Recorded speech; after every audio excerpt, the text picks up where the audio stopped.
Europe's vast natural gas inventories are currently depleting at the fastest clip since 2018 as cold weather ramps up heating needs.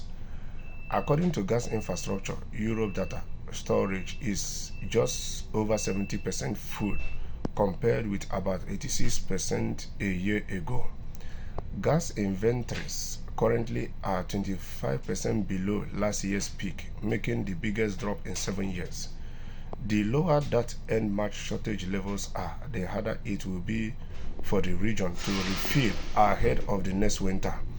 So what does this tell you? It tells you that Europe have a whole lot of work to do because their gas storage is 70%, 30%, 70% full, 30% is quite a whole lot. So it means that Poland, that is currently holding the presidency of the EU, must use its office to implement policies that will help them in making up for these 30% shortages before the next winter.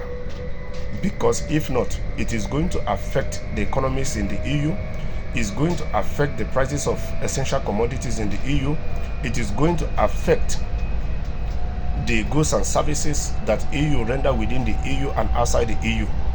And it's equally going to affect the EU in geopolitics, and is going to limit the position of the EU when it comes to geopolitics or global politics.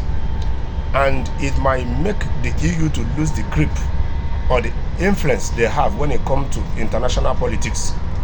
So it's now left for the presidency of the European Commission, which is Poland, and they want to come after them to do whatsoever it takes to address this issue and find a long-term solution to it.